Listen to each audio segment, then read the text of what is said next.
£200,000 months or $275,000, whatever you want to call it, in the grand scheme of things, it's actually nothing. It's table stakes. There are 23-year-olds or 18-year-olds doing that in a week or in days, and kids with trust funds calling it what I call like a slow month.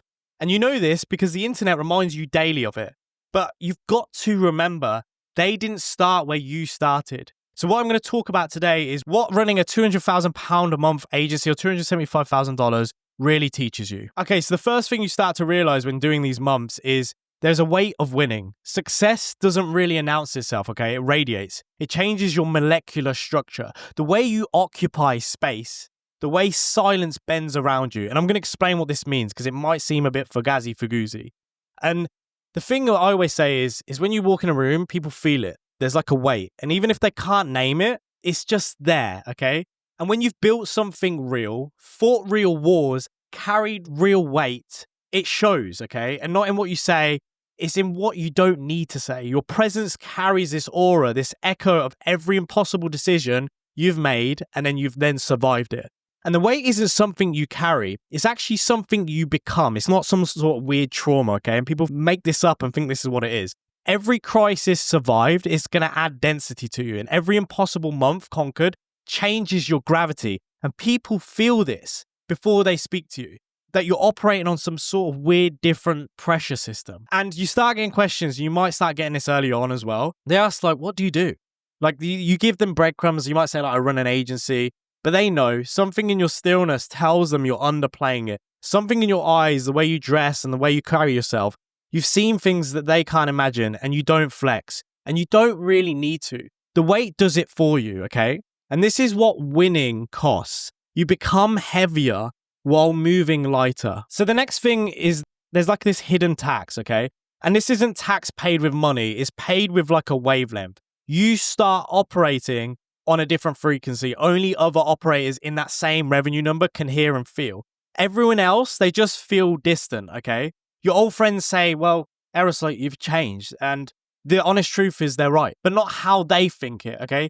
They might think you become arrogant, and you haven't become arrogant. I can tell you this. You've just become alien. When they stress about their boss, you're thinking about 20 salaries to fucking cover. And when they celebrate a raise, you're calculating the burn rate of your business. You're not better. You're just elsewhere. You're in a different hemisphere, okay? And their problems feel like echoes from a life you used to live. It's weird. I can't really explain it, but it's the best way I can explain it. And when you come from parents who've worked double jobs, keep things stable, success also hits different. You see people from Silicon Valley and you're a nobody. But then at the family table one night, you're performing miracles that they can't comprehend. You exist in this dual reality and the gap is unbridgeable. So every room that you walk into, you're calculating. You're not just business, but whether you belong, whether they can smell the struggle on you or the hidden tax that I'm talking about. And you're carrying both worlds in your body. You're too big for where you came from, but you're also too small for where you're going. And the tax compounds. Every level up is a level away from normal and from them, from who you used to be. The next thing I've realized is your operating system changes. And at this level, you stop being fucking human. You become a pure operating system, and it shows in your economy of movement, your precision of speech, the way you process reality like a computer running too many programs. Your inner dialogue ends up going like input, process, and this is the output, and there's no wastage. People think it's your discipline, and I genuinely think it's not. It becomes a weird like mutation of like how you carry yourself. Your nervous system rewires itself for efficiency, and you don't choose to be calm in chaos. You are calm in chaos because your chaos is your native environment now. An order in life just feels really foreign. It's weird to explain. You just need to watch really how operators move through the world. There's no wasted motion, no leaked energy. Every gesture is calculated for maximum impact. And not because they're trying, because that's what the pressure does to you. It compresses you into something harder, something denser, more efficient, like a diamond. And you're just not calm. You're compressed is the best way I can explain it. But here's what growing up watching parents grind does. It makes you dangerous. And not because you're hungrier than the trust fund kids, because you know what happens if you stop. They fall back to comfort, okay? You fall back to nothing.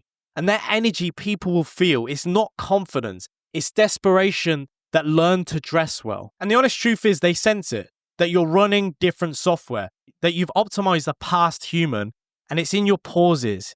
They're too perfect. Your responses are too measured. Like you're calculating 17 moves ahead because you are.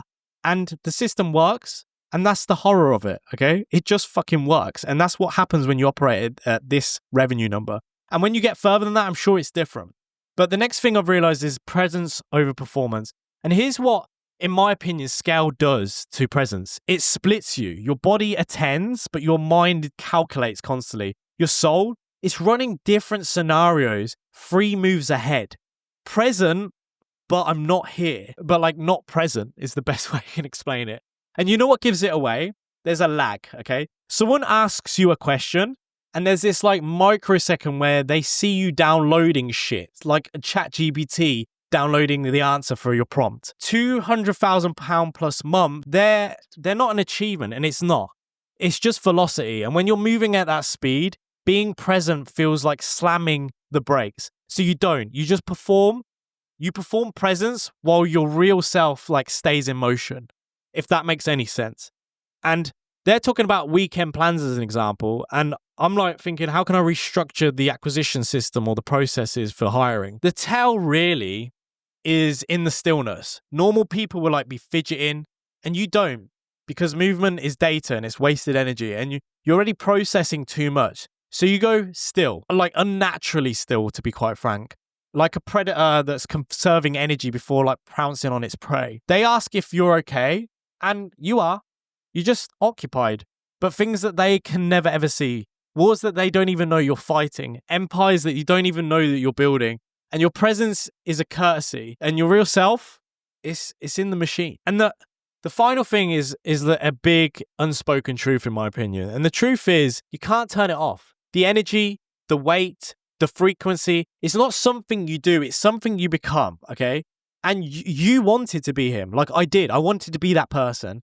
And now I can't be anything else. I wanted to be that guy. I wanted to be him. And now I can't be anything else. Success at this level doesn't make you confident. It makes you certain. Certain of what things cost. Certain that most people have no fucking idea what real pressure feels like. And that certainty, it leaks out of your pores. But honestly, here's the real truth. And I want to keep this real. But here's the truth. And I want to keep this as real as possible. The one that keeps you up at night, every single crisis, every single fire, every single 3 a.m. emergency, it all could have been avoided. So here's the truth. You can't turn any of this off. The energy, the weight, the frequency, it's not something you do. It's something you've become. You wanted to be him, Eros. You did. And now he's him. I can't be anything fucking else. I've struggled. So success at this level doesn't make you confident. It makes you certain. Certain of what things cost, okay? Certain of what you can survive. Certain that most people have no fucking idea what real pressure feels like. And that certainty, it leaks out of my pores and your pores too. But here's the real truth, and I'm trying to be as honest as possible. The one that keeps you up at night, every single crisis, every single fire that I've been through, every single 3 a.m. emergency, it all could have been avoided if I just built the machine right from the start. And you know what? £200,000 months really teach you something. That you did it fucking backwards. You scaled first, systemized second, and you patched holes while flying the fucking plane. And you built the engine while racing. And guess what? It worked. But at what cost? All the weight, all that pressure, self-inflicted.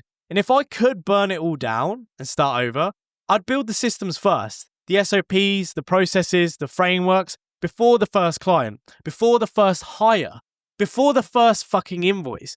Build the machine, then I'll feed it. And not the other way around. But I only can say this now from a position of money, okay? Because when you're at the start, you just want to get clients and just move forward. And that is the right thing to do. But every operator who's been through it knows the real enemy wasn't competition. It wasn't the market. It wasn't even cash flow. It was the chaos we created by scaling without structure. And by saying yes before we built the system to deliver it. And you want to know $1 billion fucking lesson? Systems aren't constraints. And I've learned this from fucking high entrepreneurs. They're freedom. Every SOP you don't write becomes a fire that we'll then have to fight at scale. Every process you skip becomes a crisis at volume. And every shortcut becomes this horrible scar on the body. If I could whisper one thing to myself 3 years ago, it would be this. The weight you'll carry isn't from winning. It's from winning wrong. Build the machine first, Eros. Let it carry the weight. Stop trying to be the machine yourself. Because the person who can carry like these big figure revenue months, they're impressive, don't get me wrong. But the person who builds systems that carry these months without them, that's the person you actually want to become. And I wish I realized this earlier. And all these scars, all these lessons, all this weight, teaching you one thing.